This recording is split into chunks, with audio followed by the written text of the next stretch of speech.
চাল কুমড়ো ও পাবদা মাছ খুব উপকারী। এভারগ্রিন 757 চ্যানেলে আপনাদের স্বাগত। আজ চাল কুমড়ো দিয়ে পাবদা মাছ রান্না করব। ভিডিওটা সম্পূর্ণটা দেখার জন্য অনুরোধ রইল। Please like, share and subscribe please. এই সুস্বাদু রেসিপিটা করার জন্য প্রধান উপকরণ নিয়েছি কচি চাল কুমড়ো। খোসা সমেত ভালো করে ধুয়েছি, তারপর খোসাগুলি ছাড়িয়ে নিয়েছি। চাল কুমড়োটার বিচি ফেলে দিয়ে এভাবে কেটে নিয়েছি। মশলা নিয়েছি জিরে, ধনে, মৌরি, পেঁয়াজ, গোলমরিচ, আদা বাটা, রসুন, জল দিয়ে মেশিনে পেস্ট করে নেব। শিলনোড়ায়ও করা যায়। মাছগুলি নুন হলুদ দিয়ে ভালো করে ধুয়ে নিচ্ছি। কড়াই গরম করেছি, কড়াইতে অল্প পরিমাণে তেল দিয়েছি। তেল গরম হয়েছে, এখন মেথি ফোড়নে দিচ্ছি তেলের মধ্যে। মেথিটা ফুটবে, লাইট ব্রাউন হবে। এরপর ওই যে মশলাটা পেঁয়াজ, রসুন, আদা, ধনে, জিরে, মৌরি, গোলমরিচ এই পেস্ট দিয়ে দিলাম। বাটিটা ধুয়ে জল দিয়েছি। এরপর হলুদ দিয়েছি, কাশ্মীরি লাল লঙ্কার গুঁড়ো দিলাম হাফ চামচ। মশলাটা কষিয়ে নেব। মশলাটা মিডিয়াম কষানো হয়েছে।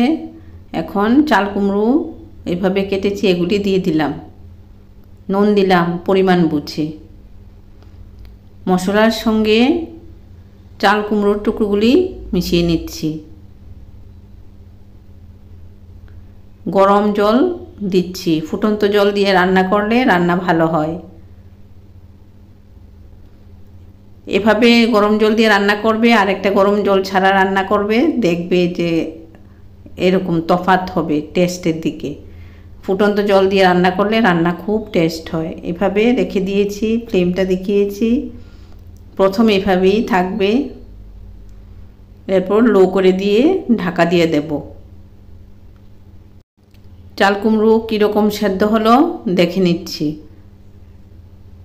চাল কুমড়োটা আরও সেদ্ধ হবে, জলের মধ্যে দিয়ে দিচ্ছি। পাতলা করে কেটেছি, তারপর একটু সময় তো লাগবে চাল কুমড়োটা সেদ্ধ হওয়ার জন্য। চাল কুমড়ো সেদ্ধ হয়ে গেছে। 5 মিনিট পর মাছগুলি নুন হলুদ দিয়ে ভালো করে ধুয়েছি। এখন না ভাজা করেই এভাবে ঝোলের মধ্যে দিয়ে দিলাম। পাবদা মাছগুলি খুব তাজা, তাই এভাবে দেওয়া গেছে। তাজা মাছ হলে এভাবে দেওয়া যায়, তবে পাবদা মাছ দিয়ে এভাবে বেশি রান্না করা যায়। অন্য মাছ কিন্তু ভাজা করে নিতে হয়। পাবদা মাছ এভাবে ভাজা না করেও দেওয়া যায়। কই মাছ, শিং মাছ, মিনি মাছ এগুলি কিন্তু ভাজা না করে দেওয়া যায় না। আরও একটু নুন দিলাম। জল দিয়ে ঝোল দিয়েছি। নুনটা মিশে যাবে। বেশি নাড়াচাড়া করা যাবে না, মাছ ভেঙে যাবে। পাবদা মাছ খুব নরম মাছ। আর এইভাবে ভাজা না করে রান্না করাতে কি হয়েছে, তেলটা কম লেগেছে। কাঁচা লঙ্কা দিয়েছি। মাছ ভাজা করে রান্না করতে গেলে তেলটা একটু লাগে। মাছগুলি ভাজা করতে সময় তেল লাগে, আবার ভেঙেও যায়।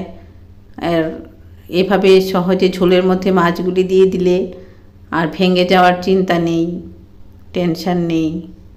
এই যে দেখো মাছগুলি সুন্দর সেদ্ধ হচ্ছে, দারুণ লাগবে টেস্টের দিকে।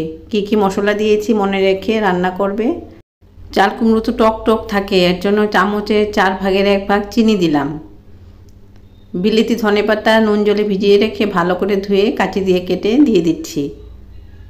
এভাবে কাঁচি দিয়ে কেটে দিয়ে দিলে সহজেই দেওয়া যায়। এখন এই ফ্লেমে রান্না হচ্ছে। এভাবে এভারগ্রিন 757 চ্যানেলের পাশে থাকবে, ভালো ভালো রান্না দেখতে পারবে। এই রান্নাটা না খুব দুর্দান্ত। রান্না করে খাবে, কমেন্ট করে বলবে কীরকম হলো। আমার ইচ্ছে এভাবে রান্না করে খাও। রান্নাটা ভালো লাগলে সাবস্ক্রাইব করো। তবে ভালো লাগার মতোই রান্না একবার রান্না করে খেয়ে দেখো, দারুণ টেস্টি। বয়স্করাও খেতে পারবে।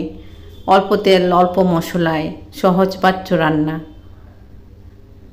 এভাবে মাছগুলি উল্টিয়ে পাল্টিয়ে দিচ্ছি মাছগুলি সেদ্ধ হওয়ার জন্য। আর আলতো করে নাড়াচাড়া করতে হবে যাতে মাছগুলি ভেঙে না যায়। এভাবে দেখো তৈরি হয়ে গেল চাল কুমড়ো দিয়ে পাবদা মাছ। ঘরোয়া রান্না পাবদা মাছ দিয়ে চাল কুমড়ো। দেখো এরকম হয়েছে রান্নাটা। মাছগুলি সেদ্ধ হয়েছে, চাল কুমড়োগুলি খেতে না দারুণ লাগবে। ঝোলটা চাল কুমড়োটা এরকম হয়েছে, ঝোলটা এই যে এরকম দারুণ, ভাত দিয়ে বেশ ভালো লাগবে। ভালো থাকো, সুস্থ থাকো, ধন্যবাদ।